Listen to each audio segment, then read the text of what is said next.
Now, if you've watched enough astrology like me on YouTube up here, come on, click it in here.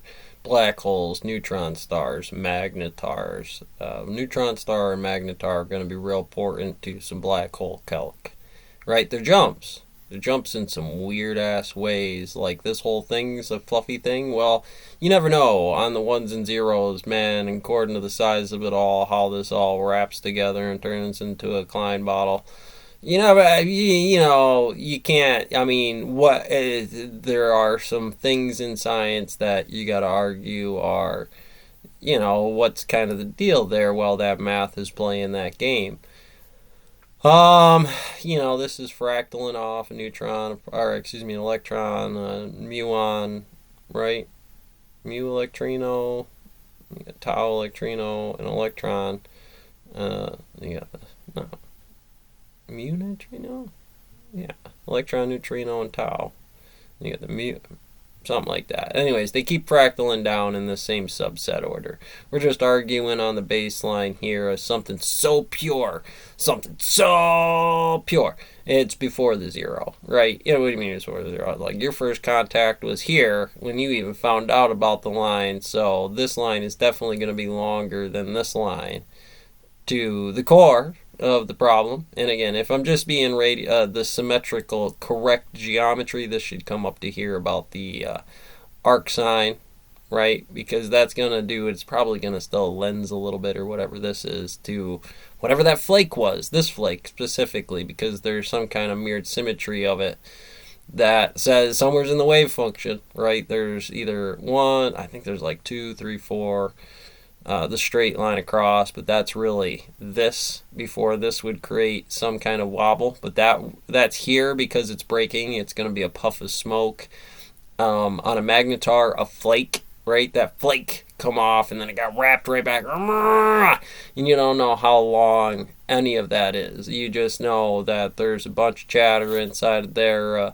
This thing banging across, because if one thing is a rectangle, right, and I have to go about x1 and x and x prime to y and y prime just to maintain what this logic is, I have an x and y, and that's going to not necessarily, if it was shooting at this, then it's direct. If it's down, or anything in between, it's going to be hard for me to determine exactly what that distance is to compare about this. So pressure, power, and a kind of little e puff of smoke is going to be that 10 to the negative 33rd, because that's squared. That's in this area where I'm lining up a couple of axes that really are saying, again, this is a little wiggle, it's a little flake. It could have also cracked in some way. And if it did crack and there was some kind of charge differential about some of the geometry, about the ways it goes about doing that, or because it flipped charge before it just got beast mode right back around into it, or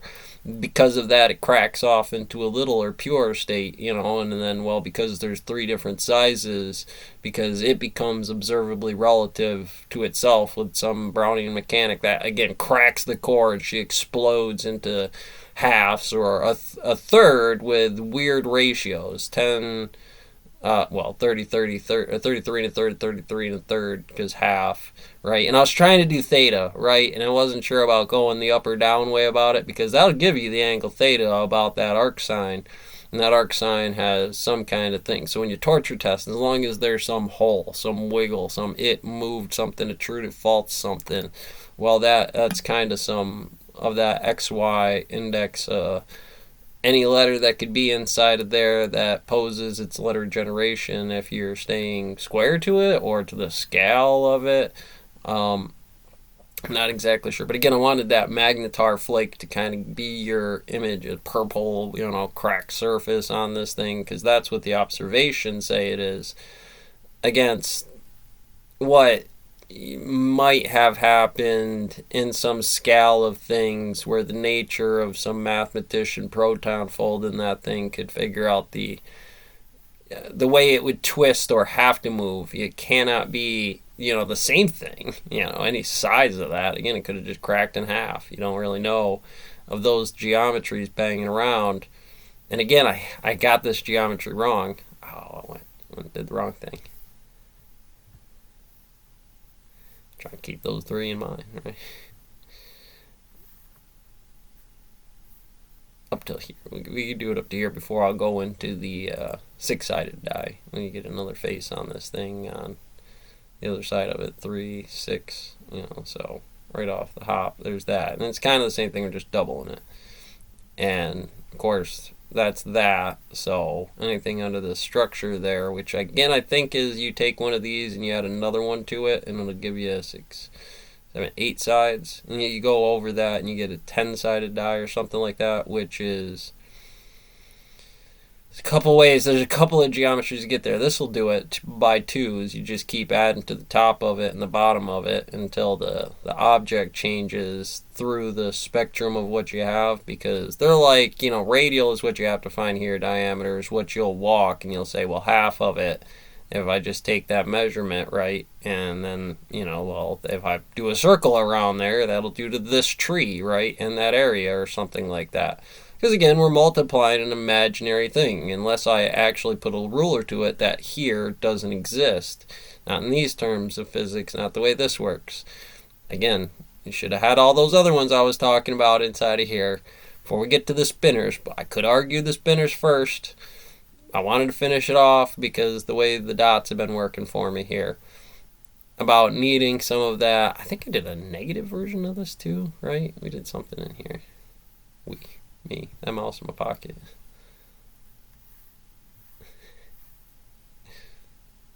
I did something negative, didn't I?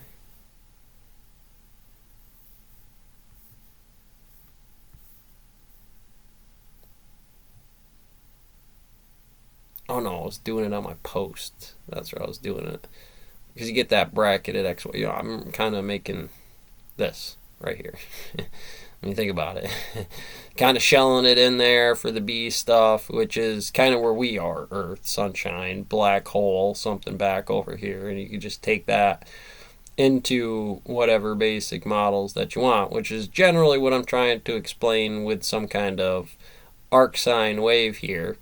Keeping it all in the equator of what it does, I'd have to have that plane be lined up such a way. And how do you do that? Well, in a hadron collider, you send enough packets through it so you can build the baseline on data. That's mostly its position. If it was that position, it's going to flip up and down.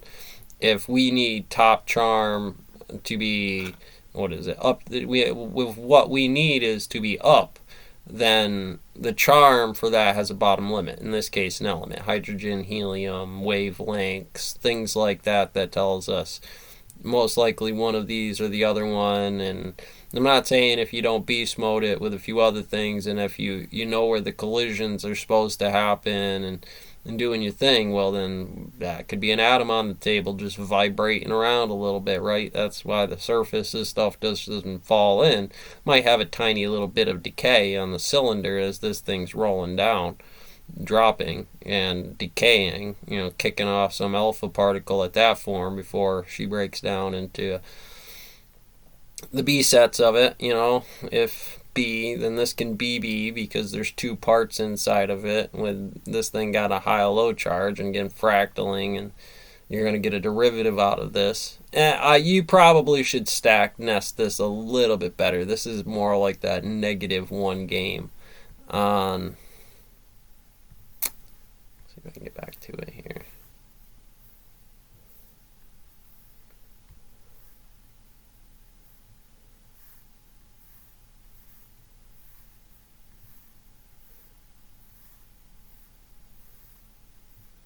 Something like this right here. And that's being liberal.